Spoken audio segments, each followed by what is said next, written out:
হেদায়েত সুন্নতের মধ্যে, গোমরাহি বেদাতের মধ্যে।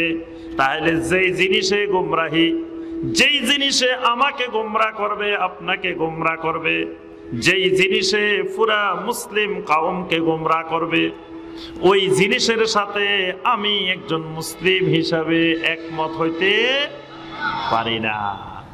যেই জিনিসে হেদায়েত, ওই জিনিসের সাথে আমি আছি। যেই জিনিসে গোমরাহি, দলালা, সুতরাং ওই দলালার সাথে, গোমরাহির সাথে আমি নাই। 3 নম্বর কারণ পাওয়া গেছে। এই কারণে আমি কি বেদাতের সাথে আমার সম্পর্ক নাই, বেদাতকে ভালোবাসতে পারি না, বেদাতকে পছন্দ করতে পারি না। এটা হলো কয় নম্বর কারণ? 3 নম্বর কারণ। এবার আসেন 4 নম্বর কারণ। আমি যেই মানুষ, ছোটখাটো মানুষ, আমার আমল কম, ইবাদত কম, আমার দরকার হইল কেমনে আমি কোন রকম অল্প স্বল্প আমল করি জান্নাতে যাইতে পারি। এটাই তো আমার কাজ, নাকি? এখন যেই কাজ করলে আমার সবগুলো আমল নষ্ট হয়ে যাবে, বরবাদ হয়ে যাবে, ওই কাজ তো আমি করতে পারি না। বেদাত এমন এক জিনিস, এই বেদাতি কোন আমল করলে, কোন ইবাদত করলে, কিয়ামতের ময়দানে আমার আমল নামার মধ্যে একটা বেদাতি আমলও কিয়ামতের ময়দানে খুঁজে পাওয়া যাবে না। তাহলে বেদাতের মাধ্যমে যে আমলটা, এটা হলো নিষ্ফল, এটা বেহুদা সময় দেওয়া, কষ্ট করা, কিন্তু কিয়ামতের ময়দানে কোনো লাভ হবে না।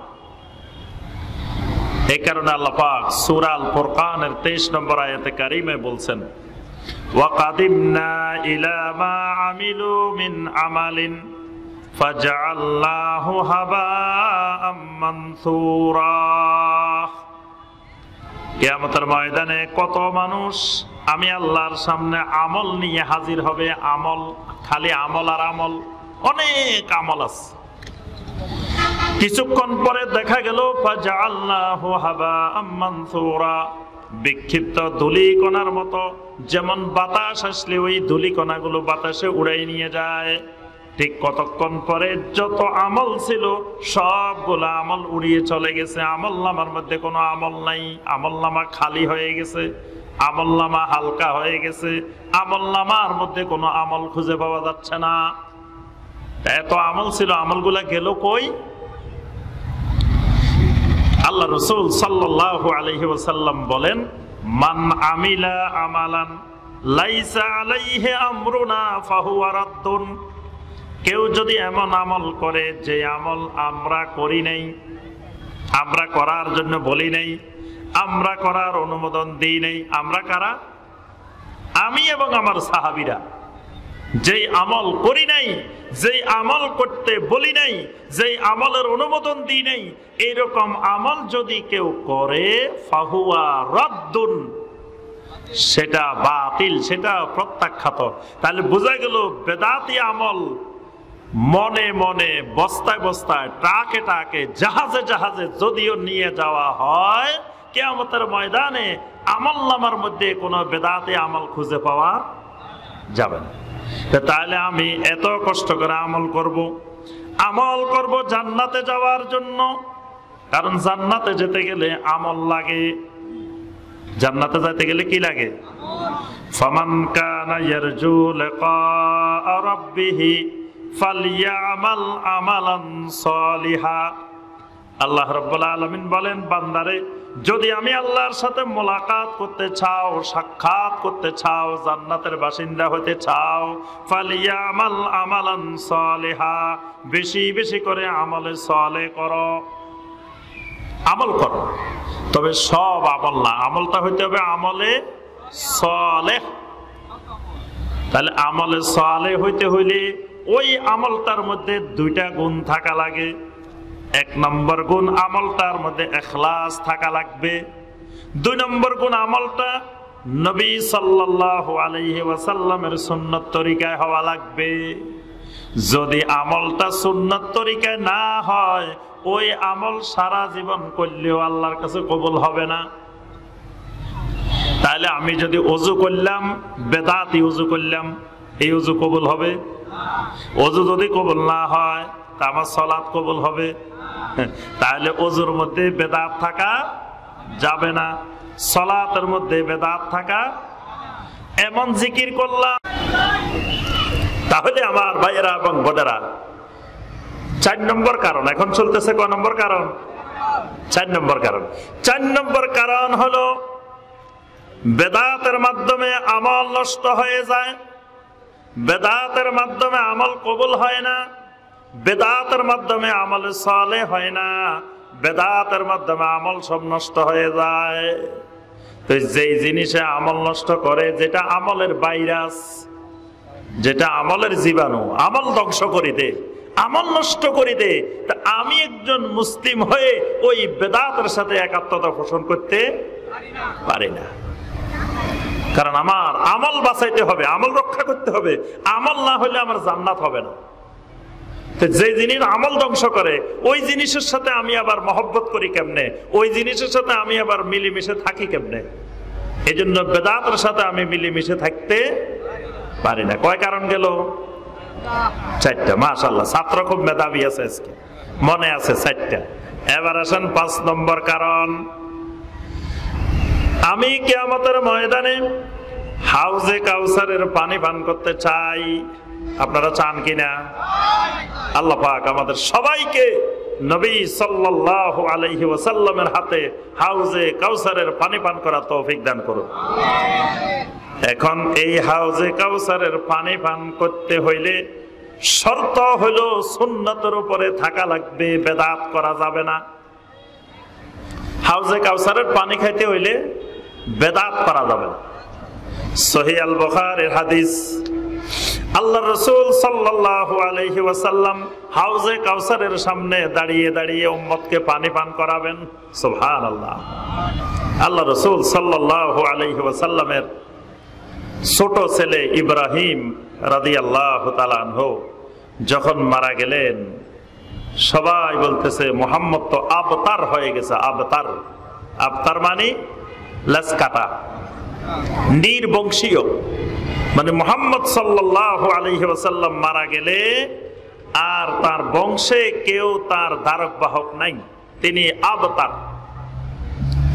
নবী সাল্লাল্লাহু আলাইহি ওয়াসাল্লাম সন্তানটাকে নিয়ে রাত্রিবেলা ঘরের মধ্যে দুঃখের সাথে কান্নার মধ্য দিয়ে রাত্রি অতিবাহিত করতেছেন, কিন্তু বাহিরে কুফাররা মুশরিকেরা আনন্দ উল্লাস করতেছে, মুহাম্মদের বংশ শেষ, আবতার হয়ে গেছে। আল্লাহ রাব্বুল আলামিন কোরআনে কারিমের সূরা আল কাউসার নাযিল করে বলে দিলেন, ইন্না আ'তাইনাকাল কাউসার। ও নবী, আপনার সন্তান আমি আল্লাহ নিয়ে গেছি, এটাতে আপনার কোনো দুঃখের কারণ নাই, পেরেশানির কারণ নাই। আমি তো আপনাকে হাউজে কাউসারের মতো সেই বিশাল কাউসার আমি আপনাকে দান করে দিলাম। সুবহানাল্লাহ। আর যেই মানুষগুলো আপনার সন্তান মারা যাওয়ার কারণে খুশি হয়েছে, জেনে রাখেন আমি আল্লাহ বলে দিলাম, ইন্না শানিয়াকা হুয়াল আবতার। ওই দুশমনেরা, ওই শত্রুরাই হয়ে গেছে লেসকাটা।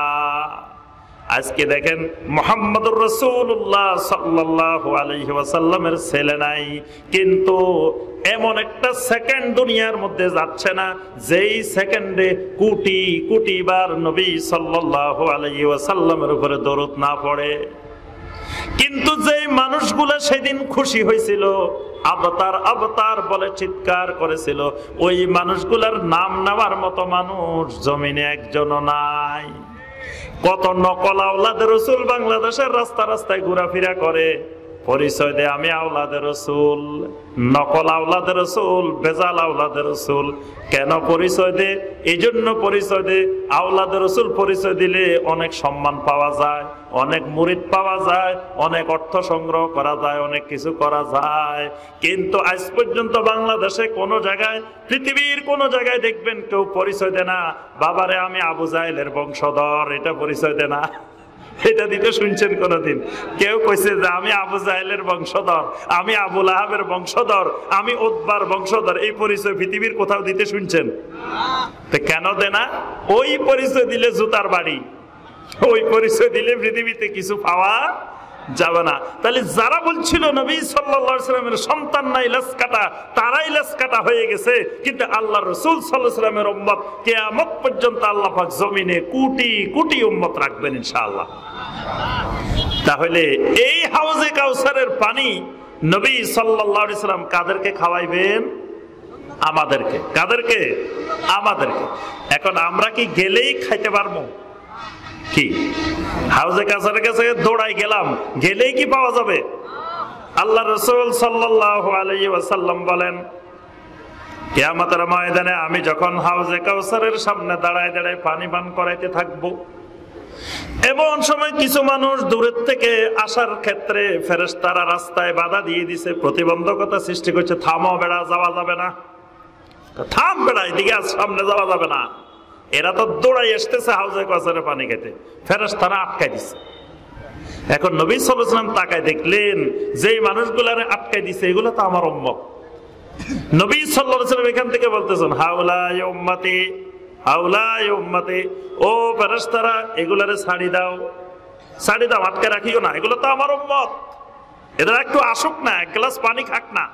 কারণ একটু পানি খাইলে জান্নাতে প্রবেশ করা পর্যন্ত এই লোকটার দ্বিতীয়বার আর পানির কোনো পিপাসা হবে না। সুবহানাল্লাহ। এক গ্লাস পানি যদি সে হাউজে কাউসারের খাইতে পারে তো জান্নাতে ঢোকার আগে তার আর পানি খাওয়া লাগবে না, পানির পিপাসা লাগবে না। সুবহানাল্লাহ। এখন আল্লাহ রাসূল সাল্লাল্লাহু আলাইহি ওয়াসাল্লাম বলতেছেন, লোকগুলারে ছেড়ে দাও, লোকগুলো এসে একটু পানি খাই যাক না, অসুবিধা কি?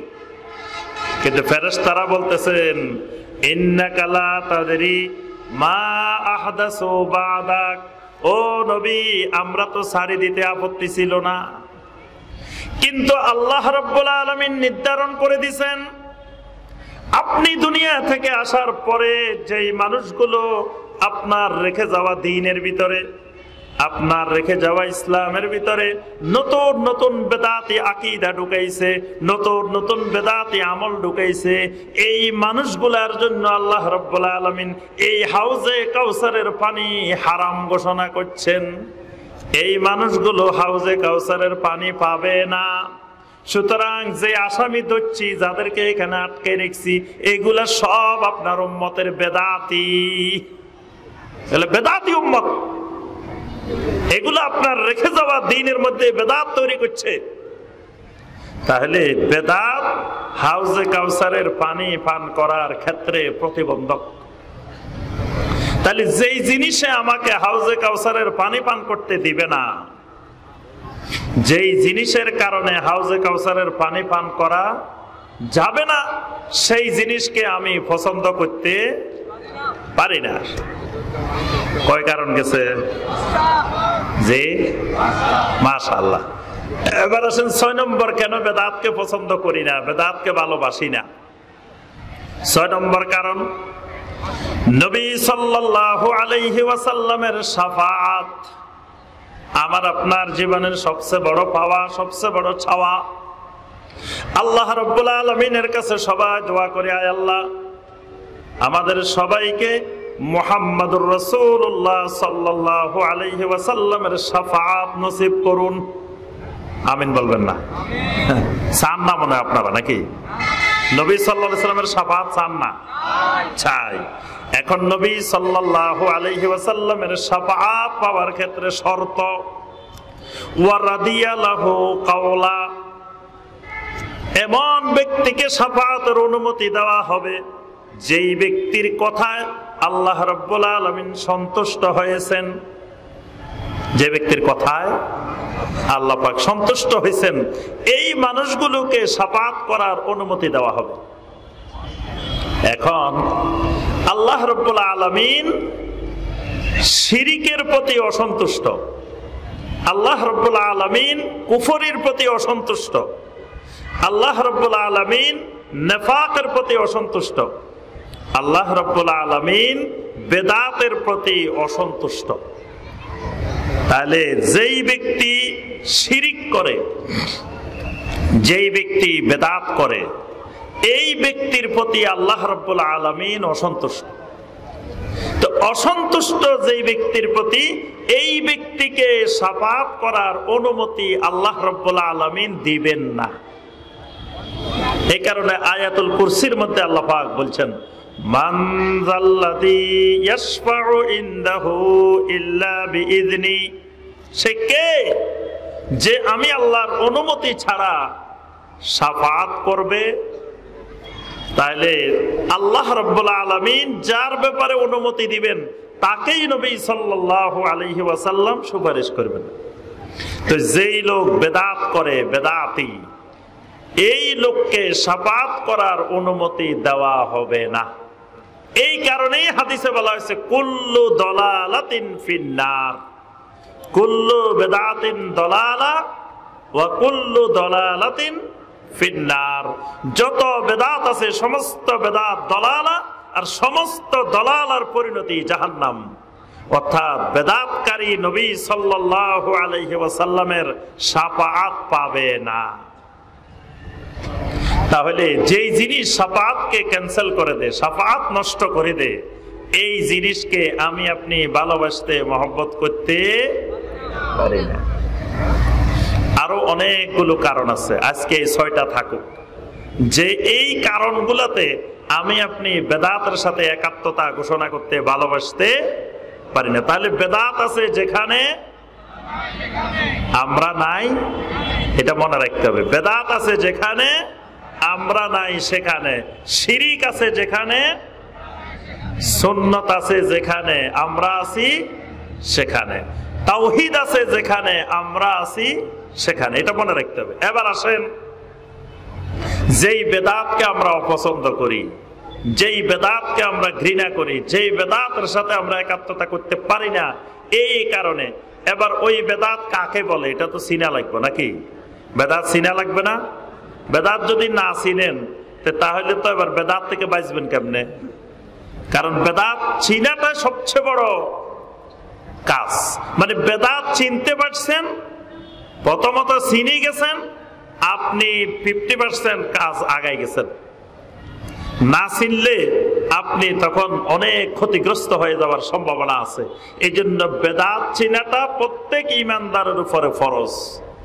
বেদাত চিনা ইমানদারের উপরে কি ফরজ? শিখতেই হবে, চিনতেই হবে কোনটা বেদাত। তাহলে আসেন, বেদাত কাকে বলে? বেদাত ওই সমস্ত ইবাদতকে বলে, ওই সমস্ত আকীদাকে বলে, ওই সমস্ত আমলকে বলে। বেদাত কিন্তু প্রথম কথা প্রশ্নোত্তর হবে না, প্রশ্নোত্তর লাস্টে, যে একা আলোচনা করবেন উনি উত্তর দিবেন ইনশাআল্লাহ। জি, তো আপনার বেদাত হইতে হলে প্রথম কথা, বেদাত হবে ইবাদতের মধ্যে, বেদাত হবে আকীদার মধ্যে, বেদাত হবে আমলের মধ্যে। প্রথম কথা মনে রাখবেন, বেদাত হবে কিসের মধ্যে? এটা মনে রাখলে হবে, বেদাত আমলের মধ্যে। আর আমলের ভিতরে আকীদাও অন্তর্ভুক্ত, আমলের ভিতরে আপনার ইবাদতও অন্তর্ভুক্ত। সমস্ত ইবাদত আমলের ভিতরে অন্তর্ভুক্ত। তাহলে বেদাত হইতে হইলে শর্ত হইল এটা হয় আকীদা, না হয় ইবাদত। যে কোনো একটার মধ্যে বেদাত হইতে পারে, এর বাহিরে অন্য জিনিসে বেদাত হওয়ার সম্ভাবনা নাই। এখন আপনি যখন বলবেন এই কাজ, যেই কাজ আল্লাহ রসুল সাল্লাল্লাহু আলাইহি সাল্লাম করেন নাই, আল্লাহ রসুলের সাহাবীরা করেন নাই, এইটাকে বেদাত বলে। যখন আপনি এটা বললেন তখন বলবে যে আল্লাহ রসুল সাল্লাল্লাহু আলাইহি সাল্লাম তো এরকম মাইকে বয়ানও করেন নাই, আল্লাহ রসুল সাল্লাল্লাহু আলাইহি সাল্লামের সামনে তো এরকম মোবাইলের ক্যামেরার ভিডিও হয় নাই, আল্লাহ রসুল সাল্লাল্লাহু আলাইহি সাল্লামের সময় মসজিদে তো মাইকও ছিল না, আল্লাহ রসুল সাল্লাল্লাহু আলাইহি সাল্লামের মসজিদে তো ফ্যানও ছিল না, এসিও ছিল না। তারপরে আমরা বিমানে করি, হজে যাই, এই বিমানে করিও তো আল্লাহ রসুল হজে যান নাই। তাহলে তো এই সব জিনিসই বেদাত। কিছু কিছু সম্মানিত মূর্খ ভাই, জাহেল ভাই মাঝে মাঝে এরকম বলে না, মাঝে মাঝে ফেসবুকে ইন্টারনেটে দেখা যায় কিছু কিছু জাহেল বলতে থাকে, তাই সবই তো বেদাত। তো এগুলো তো কিছুই রাসূলের যুগে ছিল না, কিছুই তো রাসূল করেন নাই, সাহাবীরাও করেন নাই, তো তোমরা যেগুলো করো তো সবই তো বেদাত। কয় মিয়া, তোমরাও তো রাসূলের যুগে ছিল না, তো তোমরাও তো বেদাত। কারণ আমরাও তো রাসূলের যুগে ছিলাম না, তাহলে তো তোমরাও বেদাত। রাসূলের যুগে না থাকলে, রাসূলের যুগে না করলে সব বেদাত না। বেদাত ওই জিনিসগুলোকে বলে যেই জিনিসগুলোর সাথে আকীদার সম্পর্ক, ইবাদতের সম্পর্ক। বেদাতটা হয় দ্বীনের ভিতরে, দ্বীনের বাহিরে হয় না। দ্বীনের জন্য করলে সেটা বেদাত হয় না। এই কারণে নবী সাল্লাল্লাহু আলাইহি ওয়াসাল্লাম বলছেন, মান আহদাসা ফি আমরিনা, ফি আমরিনা, ফি আমরিনা মানে ফি দীনিনা, ফি শারঈনা, আমাদের দ্বীনের ভিতরে, আমাদের শরীয়তের ভিতরে যে বাড়াবে, কমাবে, নতুন কিছু তৈরি করবে, এটার নাম হবে বেদাত। তাহলে প্রথম মনে রাখতে হবে, দ্বীনের ভিতরে, ইবাদতের ভিতরে, আকীদার ভিতরে কিছু বাড়াইলে কমাইলে এটার সাথে বেদাতের সম্পর্ক। কিন্তু জাগতিক যেই সমস্ত জিনিস দ্বীনের জন্য ব্যবহার করা হয়, এইগুলোর সাথে বেদাতের দূরতম কোনো সম্পর্ক নাই। এগুলোর সাথে সম্পর্ক হতে পারে হালাল হারামের, জায়েজ না জায়েজের, এগুলোর সাথে বেদাতের সম্পর্ক না। বেদাতের সম্পর্ক হয় আকীদার মধ্যে, বেদাতের সম্পর্ক হয় আমলের মধ্যে। বুঝে আসছে? আকীদার মধ্যে কি রকম? আল্লাহ রাসূল সাল্লাল্লাহু আলাইহি ওয়াসাল্লাম বলেন, সাতাফতারিকু উম্মতি আলা 73 মিল্লা, অতি শীঘ্র আমার উম্মতরা 73 দলে বিভক্ত হয়ে যাবে। কুল্লুহুম ফিন্নার ইল্লা মিল্লাতান ওয়াহিদা, সবগুলো ফেরকা, সবগুলো জাহান্নামে যাবে, একটা মাত্র মিল্লাত ছাড়া। সাহাবায়ে কেরাম জিজ্ঞাসা করলেন, ওই ফেরকাটা, ওই মিল্লাতটা তারা কারা? নবী সাল্লাল্লাহু আলাইহি ওয়াসাল্লাম বললেন, মা আনা আলাইহি ওয়া আসহাবি, আমি এবং আমার সাহাবীরা যেই আকীদার উপরে আছি, এইটার উপরে যারা থাকবে সেটাই হলো ওই নাজাত প্রাপ্ত দল, ওই মিল্লাত ওয়াহিদা। তো এখানে নবী সাল্লাল্লাহু আলাইহি ওয়াসাল্লাম যে 73 ভাগের কথা বলছেন, এই বিভক্তিটা আকীদার বিভক্তি। আকীদা এটা আমলের বিভক্তি না। আমলের বিভক্তির কারণে নবী সাল্লাল্লাহু আলাইহি ওয়াসাল্লাম এখানে জাহান্নামের কথা বলেন। অনেকে মনে করে আমলের বিভক্তি মনে হয় 73 দলের বিভক্তি। এই আমলের বিভক্তি হলে অসুবিধা নেই। মানে যেমন ধরেন অনেক মাসালায় যুগে যুগে আহলুল ইলমদের মধ্যে ফিকহি মাসালা ইখতিলাফ হয়েছে না, বিভিন্ন মত হয়েছে, এটার কথা এই হাদিসে বলা হয় নাই। এখানে যে বিষয়টার কথা বলা হয়েছে এগুলো আকীদার বিষয়, অর্থাৎ আকীদার মধ্যে বেদাত তৈরি হতে পারে। তো কোনটা আকীদার ক্ষেত্রে সঠিক? মা আনা আলাইহি ওয়া আসহাবি, আমি আর আমার সাহাবীরা যেই আকীদার উপরে আছি, এটা সুন্নতি আকীদা, এটা আহলুস সুন্নাহ ওয়াল জামাআহ। আর এর বাহিরে যত আকীদা তৈরি হবে নতুন নতুন, এইগুলা সব বেদাতি আকীদা। এজন্য সর্বপ্রথম বেদাতি আকীদা তৈরি করে শিয়া সম্প্রদায়, খারেজি সম্প্রদায়, তারপরে বেদাতি আকীদা তৈরি করে মুতাজিলা, তারপরে কাদরিয়া, জাবরিয়া, মুরজিয়া। এরা দুনিয়ার নতুন নতুন বেদাতি আকীদা তৈরি করছে। তাহলে বোঝা যায় যে বেদাত হয় আকীদার ভিতরে। বেদাত হয় কিসের মধ্যে? কথা বুঝে নাই মনে হয়। বেদাত হয় আকীদার মধ্যে, মানে বিশ্বাসের মধ্যে, আকীদার বিষয়গুলোর মধ্যে নতুন নতুন আকীদা হইলে ওটা বেদাত হয়।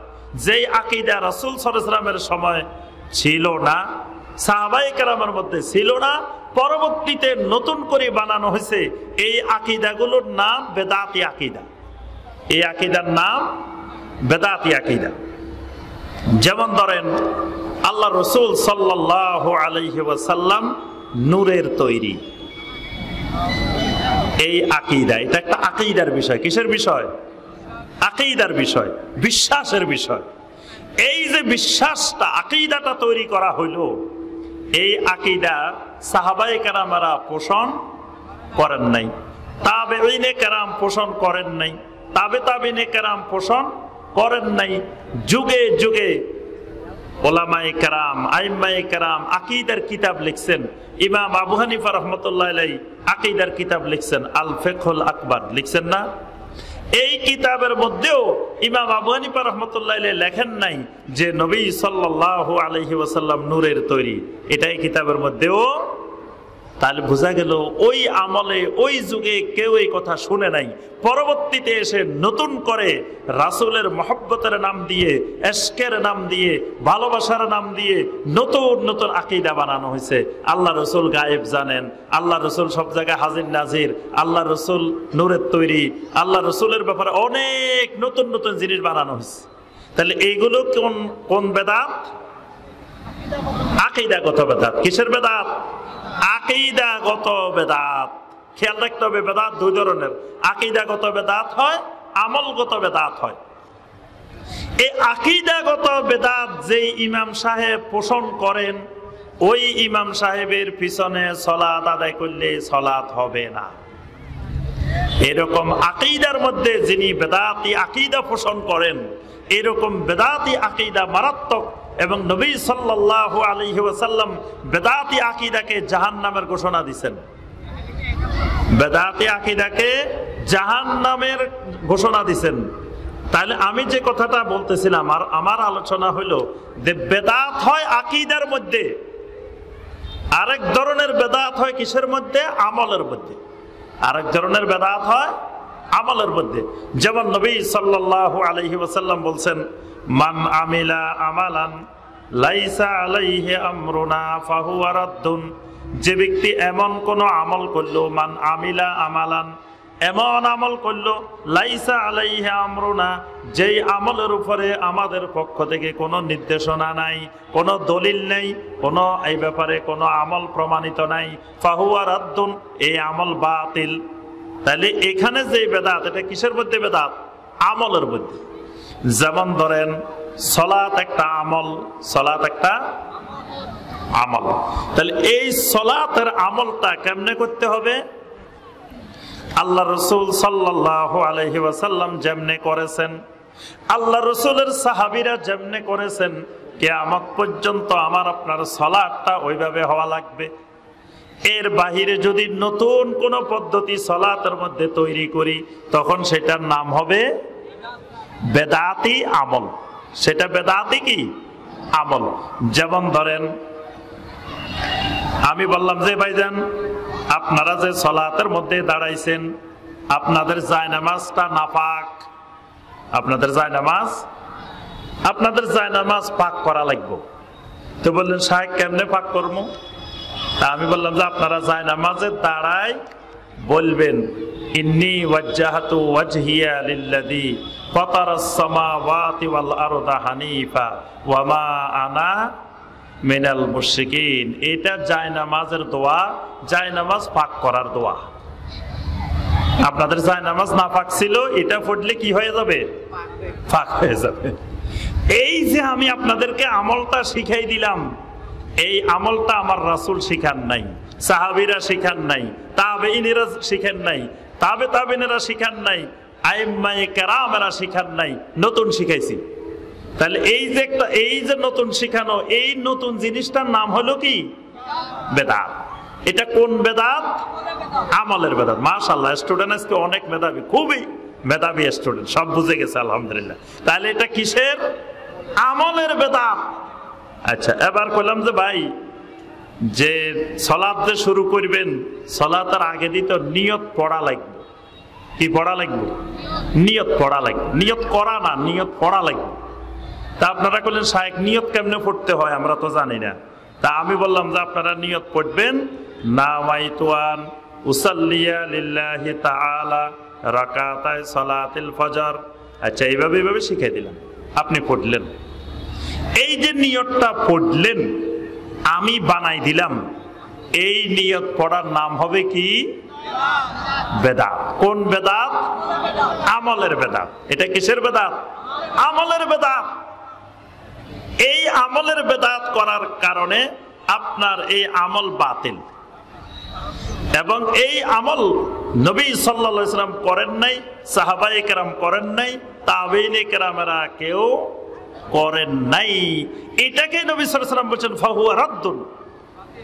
এইভাবে আপনি সালাতের শুরু থেকে শেষ পর্যন্ত নবী সাল্লাল্লাহু আলাইহি সাল্লামের মুয়াজ্জিন ছিলেন কয়জন বলেন তো দেখি? জি